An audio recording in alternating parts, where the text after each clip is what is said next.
Hürmetli vatandaş, leksiyelerimizi başlayınız. Leksiyelerimiz devamlaştırımız. Geçirinler. Bugün Çiğsağışkeme 19. yıl 10. ayının 4. günü. Hepteki cüme endiki mavzumunda.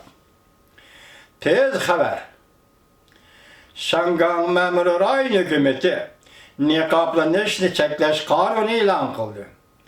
Xiloflik qilguvchilarga 1 yil qamoq jazosi berildi. Mavzuli xabar 10 ayning 4 kuni Jungo Nazar Tor bezida e'lon qilindi.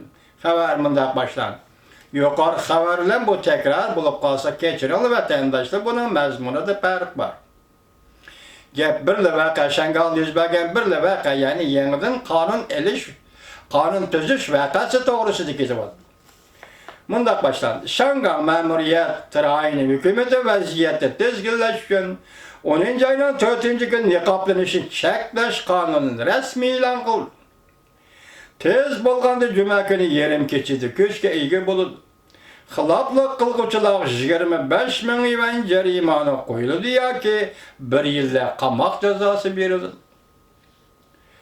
Shangan hukumatga qarshi ko'tarilgan namoyish 10 ayning 1 kuni Jungoning davlat bayramidagi yana bir yuksak to'lqinga ko'tarildi.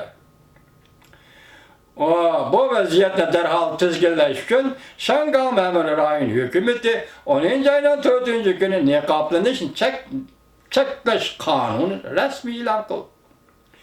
Kelgusida Shangan soqchilari yo'l to'sib tekshirishga, namoyish qatnashchilarining niqobni elib etishini talab qilishga huquqli. Bu qonun shanba kunidan boshlab yo'lga qo'yildi. Memuru Rayon hukumati attiganda alayda yig'in chaqirdi. Universal matbuotlar bunday xabar qildi. Memuru Rayon hukumati o'xshashmagan planlar bo'yicha vaziyatni tinchitmoqchi bo'lyapti. Jumladan jiddiy vaziyat qonuni jamoat xavfsizligi nizomnomasi ostida jiddiy holat e'lon qilmoqchi bo'lyapti. Jiddiy holat e'lon qilishga aloqador tadbirlar to'g'risida hukumatning ichki qismida o'rtaq tonishga kelinmadi. O'rtaq tonishga kelishmadi.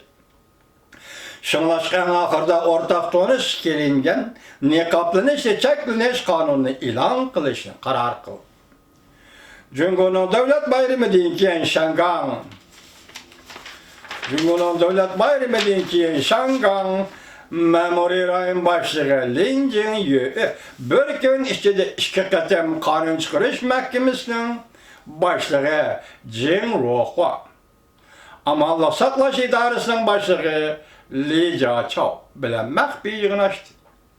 Jiddiy holat qonunini ishlatishga tayyorlik qildi. Hukumat xabardor kishilar Qo'rg'uvchilar partiyasining arboblaridan oshkorlashicha Lin Jingyu bugun ma'muriyatning alohida yig'inni chaqirdi. Hamda yig'indan keyin jiddiy holat qonunida berilgan huquq bo'yicha niqoblanishni cheklash qonunini tuzib e'lon qildi. Namoyish qilganda yuzini niqoblamaslik kerak. Xiloflik qilguvchilarga 1 yillik qamoq jazosi berildi. Ma'muriyat yig'ini niqoblanishi cheklash qonunini e'lon qilgandan keyin gazetda e'lon qilingandan ko'chga ega bo'ldi. Shahar aholisi qonun tartibini amaliylashtirish to'g'risidagi fikr talablarini o'tirib qo'ysa bo'ladi. Niqoblanishni cheklash qonuni e'lon qilingandan keyin namoyish, yig'ilish soqchining tasdiqlashiga erishganmi yo'q? Uqtirish topshirib olganmi yo'q? Namoyish qatnashgan kishilar yuz-ko'zini niqoblashga bo'ladi. Bo'lmaydi. Namoyish qatnashgan kishilar yuz-ko'zini niqoblashga bo'lmaydi. Jumladan og'ziga maska tortishga bo'lmaydi. Bu qatimqi e'lon qilgan qonunida shunday deyilyapti. Qonun chiqarish komitetining bir nafar a'zosi mundaq dedi. Yangi demokratizmchilar ittifoqi qonun chiqarish komitetining a'zosi Bangovi mundaq hisobladi.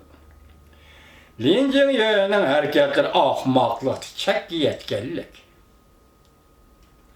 Hukumat bu qonun orqali shahar aholisining nazar ko'zini boshqa tarafga yotkimoqchi bo'lyotdi.